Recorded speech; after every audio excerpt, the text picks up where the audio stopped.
श्री शिवाय नमस्तुभयम। दोस्तों, आप सभी लोग जानते हैं कि 8 फरवरी 2025 यानी शनिवार को पड़ रही हैं माघ महीने की जया एकादशी व्रत। और दोस्तों, यह वह तिथि है जो माघ महीने में पड़ने वाली सबसे बड़ी तिथि है, क्योंकि यह शनिवार के दिन पड़ रही है, जो बहुत ही खास है। और दोस्तों, आप सभी लोग जानते हो, एकादशी का अगर सबसे बड़ा कोई उपाय है तो वह एक चुटकी हल्दी वाला उपाय है। तो दोस्तों, इस शनिवार के दिन आप लोगों को इस वाले उपाय को जरूर करना है। बहुत सारे लोग होंगे जिन लोगों ने इस उपाय को ना किया हो, मतलब पूरा साल निकल गया, उन्होंने किसी भी दिन इस एक छुटकी हल्दी वाला उपाय को ना किया हो। पर दोस्तों, आपके पास एक आखिरी मौका बचा हुआ है, जो कि 8 फरवरी के दिन है। तो इस दिन आप लोगों को इस वाले उपाय को जरूर कर लेना है। भले ही आपने पूरे साल भर इस उपाय को ना किया हो, पर अगर आपने इस माघ महीने के जया एकादशी व्रत के दिन अगर इस वाले उपाय को कर लिया, तो आपको इस उपाय को करने का वह फल मिलेगा जिसकी आपने कभी कल्पना भी नहीं करी होगी।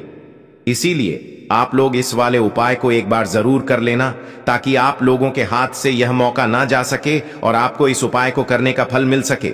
दोस्तों, यह उपाय पंडित जी ने अपनी अभी की ही शिव महापुराण की कथा में बताया है, जिस उपाय को आज हम आपको बहुत अच्छे से समझाने वाले हैं। इस वीडियो को देखने के बाद इस उपाय को समझने के लिए आपको कोई और वीडियो को देखने की जरूरत नहीं पड़ेगी। तो चलिए दोस्तों, उपाय को शुरू करते हैं। देखिए, यह इस माघ महीने के जया एकादशी व्रत के दिन यह इतना खास होता है, इतना महत्वपूर्ण होता है। देखा गया है, कभी कभी बड़े बड़े पूजा पाठ अनुष्ठान से जो मनोकामना पूर्ण नहीं होते, वह माघ महीने के जया एकादशी व्रत के दिन एक छोटे से उपाय करने से ही आपकी मनोकामना पूर्ण हो जाती है। और बहुत सारे लोगों ने इस उपाय को किया भी है और उनको इस उपाय को करने का फल भी जरूर मिला है। अगर आप लोग भी इस उपाय को करना चाहते हैं तो आप इस उपाय को पहले अच्छे से समझ लेना, सुन लेना, उसके बाद करना। आपको इस उपाय का फल जरूर मिलेगा। और इस उपाय को कर लेने से आपके घर में चाहे किसी भी प्रकार की दुख और समस्या क्यों ना चल रही हो, आपको उसका कारण भी नहीं पता है कि भाई यह समस्या किस कारण से चल रही है, उसका कुछ भी कारण हो सकता है, जैसे पितृदोष हो सकता है या किसी भी तरह का मंगल दोष भी हो सकता है। तो इस दिन आप लोगों को यह वाला उपाय कर लेना है। यह एक ऐसा उपाय है जिस उपाय को अगर किसी विशेष दिन पर किया जाए तो भाई उस विशेष दिन का जो है वह तो हमें मिलता ही मिलता है।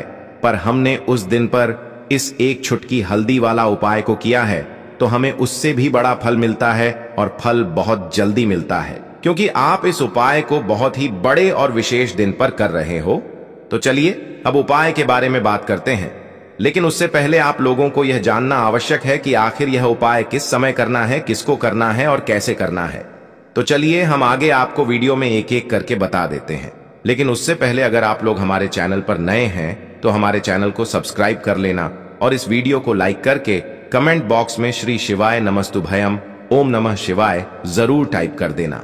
तो दोस्तों, इस एक छुटकी हल्दी वाला उपाय को हमें इस जया एकादशी व्रत के दिन कैसे करना है, किसको करना है, किस समय करना है और कहां पर करना है, ये सारे सवालों के जवाब आपको इस वीडियो में मिल जाएंगे।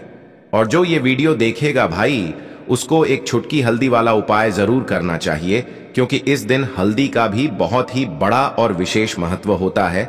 और जब बात आ जाए एक छुटकी हल्दी वाला उपाय की, तो यह सोने पर सुहागा वाली बात हो जाती है, और यह एक बहुत ही बड़ा उपाय हो जाता है इस जया एकादशी व्रत का। तो अब दोस्तों, इस एक छुटकी हल्दी वाला उपाय को आखिर करना किसको है, सबसे पहले हम लोग वह बात जान लेते हैं। तो देखो, घर की जो बड़ी माताएं बहनें होती हैं, उन माताओं बहनों में से कोई भी एक बड़ी माता बहन इस वाले उपाय को कर सकती है। और दोस्तों, अगर आप चाहे तो अपने घर में से सभी सदस्यों को भी इस उपाय को करवा सकते हैं। अगर किसी व्यक्ति की खुद की कोई मनोकामना है, खुद की कोई दुख और परेशानी है जो कि वह अपने लिए ही करना चाहता है, इस वाले उपाय को तो वह खुद अपने लिए भी कर सकता है। बाकी अगर कोई घर में से ऐसा है जो कि अपने पूरे घर परिवार की सुख और शांति के लिए यह वाला उपाय करना चाहता है, तो भाई वह भी कर सकता है। उसमें भी कोई दिक्कत वाली बात नहीं है। कहने का मतलब यह है कि इस उपाय को हर एक सदस्य भी कर सकता है, और पूरे घर परिवार के सदस्य के लिए घर की बड़ी माताओं बहनों में से कोई एक माता बहन भी कर सकती है। माताएं बहनें अगर घर में उपस्थित ना हो या वह यह वाला उपाय ना कर पा रही हो तो फिर घर का कोई बड़ा सदस्य भी इस एक छुटकी हल्दी वाला उपाय को कर सकता है, चाहे फिर वह पुरुष ही क्यों ना हो। उसमें कोई भी दिक्कत वाली बात नहीं है। उसके बाद में दोस्तों जो अगला प्रश्न निकल कर आता है वह यह आता है इस उपाय को लेकर कि आखिर इस उपाय को हमें किस समय करना है, सुबह के समय करना है कि शाम के समय करना है। तो देखो, इस वाले उपाय को आप लोग सुबह के समय भी कर सकते हो और शाम के समय प्रदोष काल में भी कर सकते हो। अब अगर आप पूछो कि भाई साहब सबसे उत्तम समय कौन सा रहेगा इस एक छुटकी हल्दी वाला उपाय को करने का, तो हम आपसे बस यही कहेंगे कि इस उपाय को आप सुबह के समय करेंगे तो ज्यादा बेहतर होगा। बाकी अगर शाम के समय भी करेंगे तो भी अच्छा होगा, उसमें कोई भी दिक्कत वाली बात नहीं है। तो अब दोस्तों जो अगली सबसे बड़ी और महत्वपूर्ण बात आती है वह यह आती है कि सुबह अगर हम उपाय को करेंगे तो हमें कितने बजे से लेकर कितने बजे तक के बीच में करना है, और शाम के समय प्रदोष काल में करेंगे तो हमें कितने बजे से लेकर कितने बजे के बीच में करना है। तो देख, सुबह जितनी जल्दी हो सके आप उपाय को करने की कोशिश करना। बाकी अगर किसी कारणवश लेट भी हो जाओ, थोड़ी देर भी हो जाए, तो 10 या 11 बजे तक भी आप उपाय कर लेना, पर 12 बजे से ज्यादा देरी ना हो, ठीक है? इस बात का ध्यान रखना। उसके बाद में दोस्तों अगर शाम के समय प्रदोष काल की बात करें, प्रदोष काल का जो समय होता है वह शाम के 6 बजे से शुरू हो जाता है। मतलब शाम के 6 बजे से लेकर 7 बजे के बीच का जो समय होता है यह समय प्रदोष काल का समय होता है। इस उपाय को 7 या 8 बजे के बीच में भी कर सकते हो। मतलब शाम के 6 बजे से रात 8 बजे के बीच में आप कभी भी इस वाले उपाय को कर सकते हो, उसमें कोई भी दिक्कत वाली बात नहीं है। परंतु जया एकादशी व्रत के दिन कोशिश करना कि समय के अंतर्गत ही कर लो। किसी कारणवश ना कर पाओ तो थोड़ा देरी से भी कर सकते हो, आपको उपाय का फल जरूर मिलेगा। देखिए, आज के इस पूरे ही वीडियो में हम आपको 3 महा उपाय बताने वाले हैं जो कि आपको इस माघ मास की विशेष जया एकादशी व्रत पर ही करने हैं। तो चलिए दोस्तों जान लेते हैं। सबसे पहले विशेष उपाय के बारे में देखिए। यह जो उपाय है विशेषकर वृथिनी स्वधा वाला उपाय है जो कि आपको इस जया एकादशी व्रत पर ही करना है। देखिए, यदि आपकी जीवन से जो दुख हैं वह खत्म होने का नाम ही नहीं ले रहे हैं, एक के बाद एक दुख आपके जीवन में आते ही रहते हैं, जीवन में हमेशा कोई ना कोई समस्या बनी रहती है, चाहे किसी भी प्रकार की समस्या हो या फिर किसी भी प्रकार की मनोकामना हो जो अभी तक परिपूर्ण नहीं हो पाई है, तो आपको इस विशेष जया एकादशी व्रत पर यह उपाय करना है। देखिए दोस्तों, इस उपाय को करने के लिए सबसे पहले तो आपको मात्र एक लूटा शुद्ध जल लेना होगा तांबे के पात्र के अंदर। अब इसी के साथ में आपको एक गोल बाती का मिट्टी का दीपक तैयार करना होगा जिसमें आपको गौ माता के शुद्ध घी का ही प्रयोग करना है। अब देखिए दोस्तों, इस एक लोटे जल को और गोल बाती वाले दीपक को सीधे लेकर के आपको पहुंच जाना है भगवान शिव के मंदिर में। देखिए दोस्तों, आपके पास जो जल का पात्र है इसे आपको सबसे पहले तो धीरे धीरे भगवान शिव के शिवलिंग पर ही अर्पित कर देना होगा। श्री शिवाय नमस्तुभयम इस मंत्र का जाप करते हुए ध्यान रखें, जब भी आप यह जल अर्पित करेंगे तो आपको लगातार हरि हर महादेव का ही स्मरण करते रहना है। देखिए, जैसे ही जल शिवलिंग से होकर के जलाधारी की ओर बह करके आएगा तो इस जल का आपको कुछ भाग अपने सीधे हाथ की हथेली पर झेल लेना है और इस जल का छिड़काव आपको अपने स्वयं के ऊपर कर लेना है। अब दोस्तों, जल समर्पित करने के बाद आपको एक कार्य करना है। आप सभी को पता है कि शिवलिंग के सामने नंदी महाराज होते हैं, तो आपको सबसे पहले तो उनके पास बैठना है और आपको वहां बैठ करके 3 बार स्वधा स्वधा स्वधा इस नाम का जाप करना है।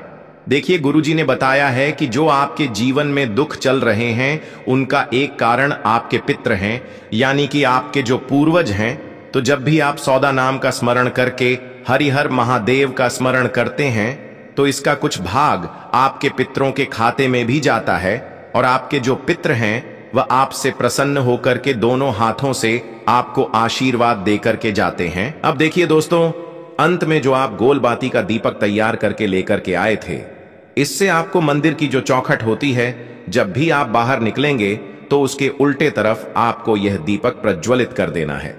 तो इस प्रकार से आपको यह पहला उपाय करना है। अब दोस्तों, हम जान लेते हैं दूसरे विशेष उपाय के बारे में देखिए। पूज्य गुरु जी ने बताया है कि जो भी व्यक्ति जया एकादशी व्रत पर यह उपाय करता है तो आपके जीवन से जो भी समस्याएं हैं वह निश्चित ही दूर होती है। साथ ही साथ किसी भी शत्रु की नजर यदि आपके ऊपर है जो आपकी सफलता के मार्ग में आड़े आ रही है तो ऐसी नजर का भी यह उपाय सह्य करता है। यदि आप कोई भी कार्य करते हैं बार बार असफल हो जाते हैं तो फिर आपको यह एक चुटकी हल्दी का उपाय जरूर करना है। देखिए, यह जो उपाय है आपको अपने हर प्रकार के कार्यों में सफलता की प्रा करवाने वाला है और साथ ही साथ यह जो उपाय है आप अपने बच्चों की तरक्की के लिए, उनके उज्जवल भविष्य के लिए भी कर सकते हैं। तो देखिए, इस उपाय के लिए सबसे पहले तो आपको मात्र एक चुटकी हल्दी लेनी है। हल्दी आप पीसी हुई भी ले सकते हैं। यदि आपके पास गांठ वाली हल्दी है तो उसे आपको अच्छे से पीस लेना है और पाउडर के रूप में तैयार कर लेना है। अब इसी के साथ में आपको एक गोल बाती का दीपक लेना है जिसमें आपको शुद्ध घी का प्रयोग करना है। अब देखिए, आपको यह जो उपाय है इससे थनी जया एकादशी व्रत पर प्रदोष काल के समय में यानी कि शाम के समय में ही करना है। देखिए, जया एकादशी व्रत की तिथि पर ना तो हम तुलसी जी को स्पर्श कर सकते हैं, ना ही हम उनमें जल अर्पित करते हैं। इसीलिए केवल हम मात्र एक दीपक ही प्रज्वलित करेंगे और यह जो दीपक है विशेषक हम भगवान विष्णु के निमित्त प्रज्वलित करेंगे। इसीलिए हमने इसमें गोल बाती का प्रयोग किया है। देखिए दोस्तों, सबसे पहले तो आपके पास जो गोल बाती का दीपक है इसे आपको तुलसी जी के पास में ही प्रज्वलित कर देना होगा। ओम नमो भगवते वासुदेवाय इस मंत्र का जाप करते हुए, और आपको प्रार्थना करनी है कि हमारे जीवन में जो भी गुप्त शत्रु हैं उनका विनाश हो। इसीलिए हमने आपके निमित्त यह दीपक प्रज्वलित किया है। अब इस दीपक को इस प्रकार से प्रज्वलित करने के बाद आपको तुलसी जी के वहां से थोड़ी सी मिट्टी उठानी है। देखिए, जब भी आप यह मिट्टी उठाएंगे तो आपको ध्यान रखना है कि तुलसी जी को आपको स्पर्श नहीं करना है। इस बात का आपको विशेषक ध्यान रखना है। और आप जो एक चुटकी हल्दी लेकर के आए थे इससे आपको तुलसी जी की मिट्टी में ही अच्छे से मिला देना है। अब दोस्तों, आपने जो तुलसी जी की मिट्टी को और हल्दी को मिलाया है इसमें आपको थोड़ा सा जल डालना है। अब आपके अंगूठे के पास वाली जो उंगली होती है जिसे हम तर्जनी उंगली कहते हैं, जिसमें गुरु पर्वत का निर्माण होता है, तो इसी उंगली से आपको स्वास्तिक का निर्माण करना होगा। तो देखिए, आपको यह जो हल्दी के स्वास्तिक हैं अपने घर में कुछ स्थानों पर बनाने हैं। देखिए, आप पहला जो स्वास्तिक है जहां कहीं भी आप अपने घर में धन रखते हैं वहां पर बना सकते हैं। दूसरा जो स्वास्तिक है आप अपने घर के मुख्य द्वार पर भी बना सकते हैं। और तीसरा जो स्वास्तिक है आप अपनी दुकान पर या फिर व्यापार वाले स्थान पर बना सकते हैं। ध्यान रखें दोस्तों, जब भी हम जया एकादशी व्रत पर तुलसी जी की मिट्टी से स्वास्तिक का निर्माण करते हैं तो इससे हमारे में धन की प्राप्ति होती है और हमारे जीवन में सफलता के मार्ग में जो भी अड़चना आ रही है वह सभी दूर होती है। ध्यान रखें दोस्तों, जब भी आप स्वास्थ्य का निर्माण करेंगे तो आपको लगातार ओम नमो भगवते वासुदेवाय इस मंत्र का जाप करते रहना है। ध्यान रखें, यदि आपके पास तुलसी जी की मिट्टी और हल्दी का ले बच जाता है तो उसे आपको जल के पात्र के अंदर डाल करके इसका छिड़काव अपने पूरे घर में कर देना है। तो इस प्रकार से आपको यह दूसरा उपाय करना है इस वरुथ नहीं जया एकादशी व्रत पर। अब दोस्तों, हम जानते हैं तीसरे विशेष उपाय के बारे में। देखिए, यदि आपको किसी भी कारणवश यदि धन की प्राप्ति नहीं हो पा रही, आप मेहनत बहुत अधिक करते हैं लेकिन आपको धन की प्राप्ति नहीं हो पा रही है, घर में वैभव नहीं आ पा रहा है, परिवार में मान सम्मान की वृद्धि के लिए, ताकि आपके परिवार का नाम रोशन हो, तो आपको यह सुंदर सा उपाय इस एकादशी पर जरूर करना है। देखिए दोस्तों, इस उपाय को करने के लिए सबसे पहले तो आपको मात्र एक कटोरी के अंदर चावल लेने होंगे। फिर इसी के साथ में आपको एक प्यारी सी और सुंदर सी बेलपत्र लेनी होगी जो कहीं से भी टूटी हुई खंडित नहीं होनी चाहिए। और इसी के साथ में आपको दुर्वा घास लेनी होगी। देखिए दोस्तों, आपको जो दुर्वा घास है वह 1-3 पा, यानी कि आपको जो दुर्वा घास है वह विषम संख्या में ही लेनी है। आप कम से कम 1 दुर्वा घास भी ले सकते हैं। अब देखिए दोस्तों, इसी के साथ में आपको एक सफेद पुष्प लेना होगा। सफेद पुष्प लेते समय आपको ध्यान रखना है कि आपको केवल केतकी का पुष्प नहीं लेना है और आप किसी भी प्रकार का पुष्प ले सकते हैं। तो देखिए दोस्तों, सबसे पहले तो आपने जो एक कटोरी के अंदर चावल लिए हैं, इन पर सबसे पहले तो आपको बेलपत्र रखना है, उसके ऊपर आपको दुर्वा घास रखनी है और इसी के ऊपर आपने जो सफेद पुष्प लिया है उसे रखना है। अब देखिए दोस्तों, यह जो कटोरी है इसे आपको वहां से उठाना है और जहां कहीं भी आपके घर में पानी पीने का स्थान है, मटका रखा हुआ है, वहां पर आपको अपनी धन संपदा की कामना को करते हुए यह कटोरी रख देनी है। पूज्य गुरु जी ने बताया है, यदि आपके वहां पर आरओ लगा हुआ है तो आप आरओ के पास में भी यह चावल की कटोरी रख सकते हैं और इसी कटोरी के पास में आपको एक मिट्टी का गोल बाती का दीपक भी प्रज्वलित कर देना है, जिसमें आपको शुद्ध घी का ही प्रयोग करना होगा। अब देखिए, यह जो कटोरी है इसे आपको 3 घंटे तक अपने मटके के वहां पर ही रखी रहने देनी है। 3 घंटे के बाद आपको यह कटोरी वहां से उठानी है और इसी के साथ में आपको एक तांबे के पात्र के अंदर शुद्ध जल लेना है और इन दोनों को लेकर के आपको पहुंच जाना होगा। भगवान शिव के मंदिर में देखिए, सबसे पहले तो आपके पास जो एक लोटा शुद्ध जल है, इसे आपको धीरे धीरे भगवान शिव के शिवलिंग पर ही अर्पित कर देना होगा, श्री शिवाय नमस्तुभयम इस मंत्र का जाप करते हुए। अब देखिए दोस्तों, आप जो चावल की कटोरी के अंदर एक बेलपत्र, एक दुर्वा घास और एक सफेद पुष्प लेकर के आए थे, इन्हें आपको भगवान शिव के शिवलिंग पर सबसे पहले तो अर्पित करना है। देखिए, आपको सबसे पहले बेलपत्री अर्पित करनी है। बेलपत्र की चिकनी साइड शिवलिंग से स्पर्श रहेगी, डंडी वाला भाग जलाधारी की ओर रहेगा। इसके बाद आपको एक दुर्वा घास को अर्पित करनी है और इसके बाद आपको एक सफेद पुष्प को अर्पित करना है। अब देखिए दोस्तों, ये जो चावल की कटोरी है इसे आपको अपने घर लेकर के आ जानी है और यदि आपके घर पर पक्षी आते हैं तो पक्षियों के लिए आपको ये चावल के दाने डाल देने हैं, या फिर आपके घर के आसपास जहां कभी पक्षी आते हैं वहां पर आपको उनके लिए चावल के दाने डाल देने हैं। गुरुजी ने बताया है, जो भी व्यक्ति जया एकादशी व्रत पर यह उपाय करता है तो उसके जीवन में धन का आना प्रारंभ हो जाता है और जीवन से जो भी आर्थिक संकट हैं वह सभी दूर होने लगते हैं।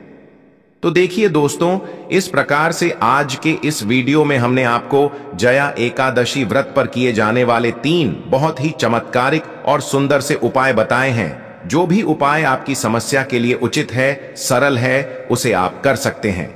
तो दोस्तों, यह थे पूज्य गुरु जी द्वारा बताए गए कुछ बहुत ही खास उपाय। अगर आपको जानकारी अच्छी लगी हो तो वीडियो लाइक करिएगा। मिलते हैं फिर एक नए वीडियो के साथ। श्री शिवाय नमस्तुभयम।